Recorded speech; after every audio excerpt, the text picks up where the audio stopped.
sabemos que según el tribunal comunicó, el plazo para que se presente Cristina Kirchner vence mañana, se presente ante el juez Gorini. Y la pregunta es dónde se va a presentar. Todo indicaría que va a recibir la comunicación de cómo va a ser su prisión en su domicilio. Esa es la información que está trascendiendo por estas horas. Pero bueno, la pregunta sigue siendo en qué domicilio y con qué características podría ser esa prisión domiciliaria. El doctor Juan Pablo Bigliero es abogado penalista, es profesor en garantías constitucionales de la Universidad de Buenos Aires y tuvo la amabilidad de atendernos. ¿Cómo le va, doctor Bigliero? Adriana Balaguer, buenas tardes. Hola Adriana, ¿cómo le va? Un gusto estar con ustedes. Bueno, muy amable por la entrevista. Bueno, doctor... Hablar de casos de otros no nos es fácil, pero como este es un caso público, claro, no tengo ningún problema en colaborar con ustedes en lo que sea necesario. Buenísimo, hecha la aclaración, cuéntenos un poco, a ver, ¿qué alcances puede tener una prisión domiciliaria para el hijo del verdulero y para Cristina Kirchner? Bien, acá hay un problema. No es el arresto domiciliario mientras a uno lo investigan, que se presume que es inocente, y entonces es mucho más laxo. En este caso estamos hablando de una alternativa a la pena de prisión después de una condena que ya está firme, porque me encontraron culpable. Claro. Entonces, ese llamado arresto que debe cumplir la pena en el domicilio, que está previsto en la ley, tiene una serie de requisitos. Por ejemplo, que para acceder a él, además de la edad, la idea es que la persona que está condenada demuestre que entiende lo que hizo, que quiere respetar la ley, que eventualmente resarza los daños, que se acate al sistema.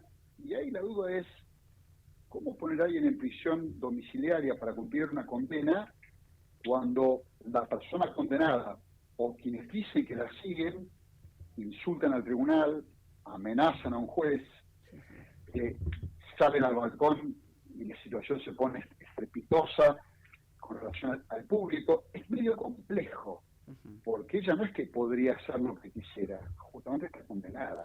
Ella está pidiendo, o al menos esto es lo que trascendió por declaraciones del propio doctor Carlos Veraldi, su abogado, quiere no solamente no usar la tobillera, usted nos dirá si se puede, sino también poder, no sé, comunicarse a través de las redes, salir al balcón, hasta tener, ¿por qué no?, un programa de streaming. ¿Todo eso se puede?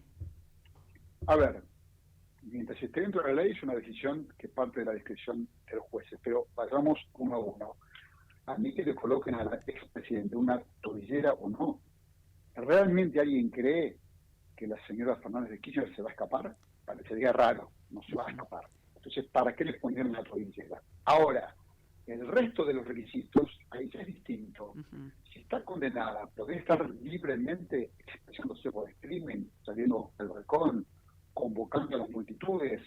Parecería un poco mucho y no cumpliría estos requisitos que yo les decía antes, que tienen que ver con la ejecución de la pena. Me parece entonces que acá tendrá que haber un equilibrio entre ambas partes, lo que ella sabe que puede hacer, lo que su defensa le plantea y el tribunal. El problema es que es una persona pública y que arrastra masas y tiene un apoyo popular. Yo eso lo entiendo, esto es lo que complica. Usted dirá, lo ideal es que cumpla, no digo en una prisión común, pero sí en alguna de sus residencias, en el sur o en otro lugar más alejado. Eso sería lo razonable. Sí. Pero veremos qué es lo que dice el tribunal. El tribunal, porque lo que ha trascendido es que finalmente la estaría notificando hoy en su domicilio. Si eso finalmente es así, y ella mañana no tiene que ir entonces a Comodoro Pi, y digo, podría resolverse todo, ¿y qué es lo que le notifica hoy a la tarde? Si efectivamente va a ser domiciliaria y también el dónde tendría que cumplirla. Como bien lo dijo usted, Adriana, primero si se la conceden, que descontamos en principio que se la van a conceder de ese rechazo ante los fiscales, después el lugar y sobre todo las condiciones, que además entiendo que esto va a ir cambiando. Acá le voy a decir algo que es de sentido común, no de abogado, Adriana. Hoy el tema está muy candente porque están todos los focos puestos en ella y en la situación. Con los días y con las semanas, esto se va a pagar, la gente tiene sus obligaciones, la política es la política, vendrán las elecciones, y la señora está condenada y tendrá que terminar de cumplir su pena.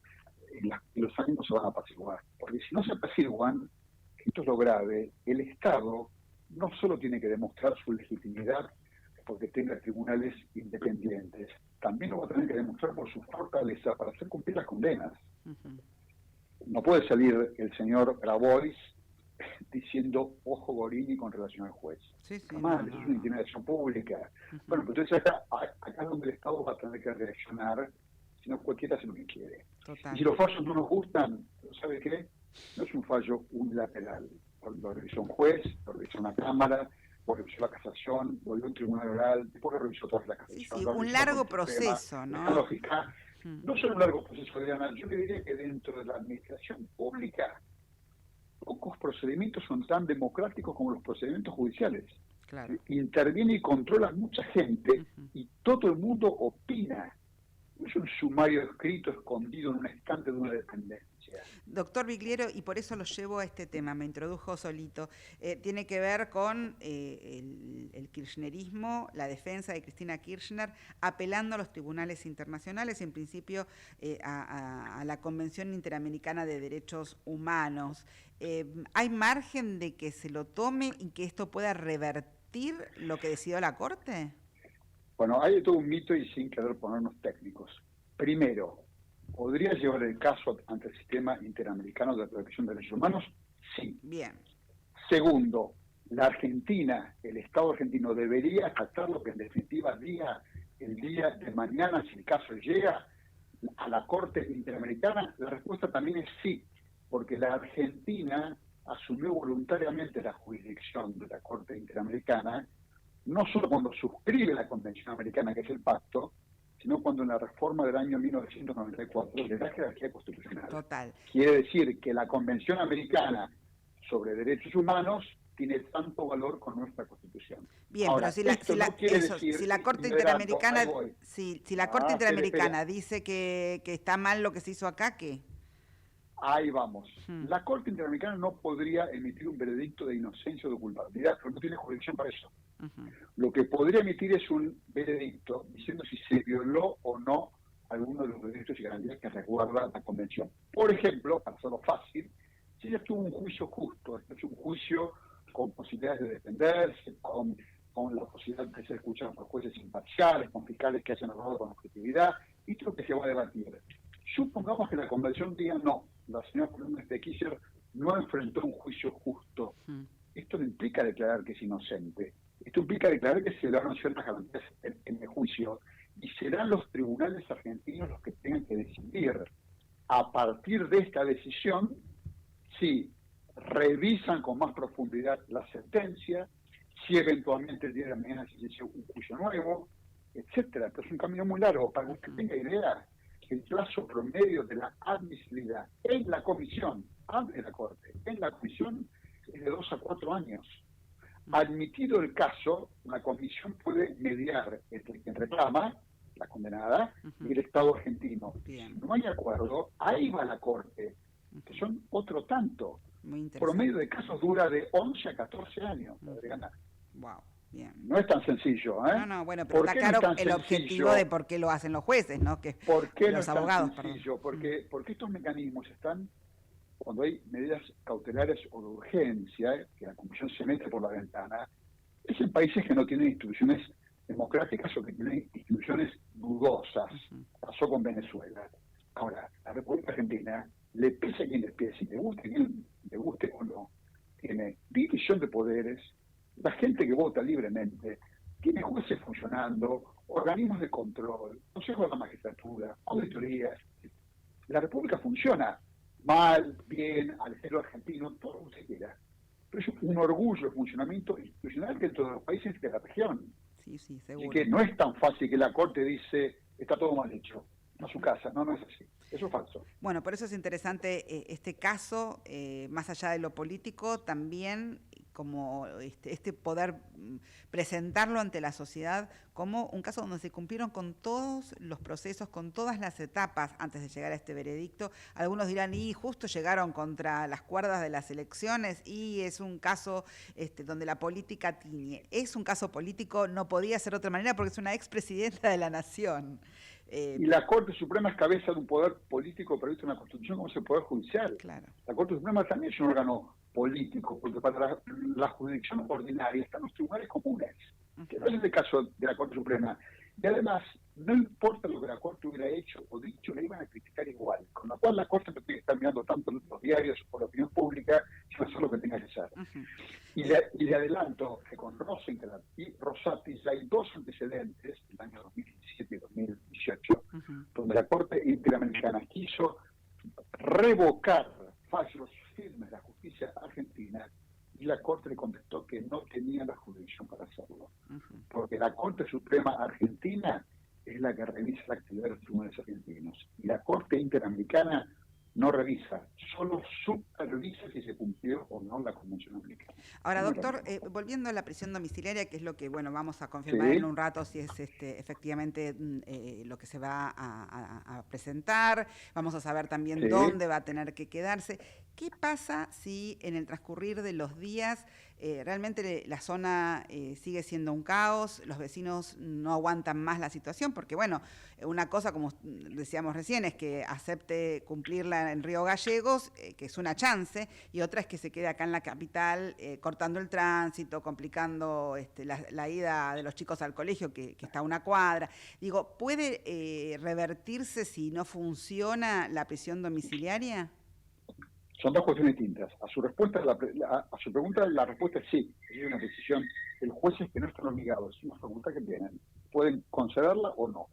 Pero vamos a ir, van a tener que evaluar si los desmanes que se provoquen realmente están incitados o no por la expresidente, o es solamente un tema de seguridad de la vía pública, competencia del Ministerio de Seguridad de la ciudad o de la nación y punto. Ahora, si fuera la propia persona condenada la que incita, provoca o facilita o no llama a la calma, ahí es diferente. Y el barrio y la ciudad no tienen por qué tolerar esto. Por eso habrá que hacer un fino equilibrio, sobre todo en manos de los jueces, que además es un tribunal serio, gustarán más o menos, son jueces de carrera, yo los conozco, acá no he ido una vez este año. Pero es una decisión que a mucha gente le duele, yo lo entiendo. No, por eso digo, ahí se política podría llegar a analizar y revertir eventualmente si es que se incita desde el balcón y esto produce desmanes y la gente no soporta más en el devenir de los días, ¿no? Sí, pero es un tema que tiene que ver con la política, pero tampoco tiene que ver con la defensa. Al defensor, que es el doctor Carlos Beraldi, yo lo conozco hace muchos años, todos lo respetamos mucho, los somos penalistas. Es decir, eso es un trabajo técnico y punto. Acá lo que se cuela es la política. Y yo lo entiendo, pero es año electoral, es una época particular para la República Argentina, por eso los jueces van a tener que hacer equilibrio, férreos al timón en medio de estas olas. Porque para eso están, por eso no cualquiera puede ser juez. Seguro. Para eso están los jueces. Doctor Juan Pablo Vigliero, muchísimas gracias por estos minutos. Seguimos en contacto y lo molestamos por ahí en otro momento también, sobre todo cuando tengamos todas las cartas sobre la mesa en un ratito nomás.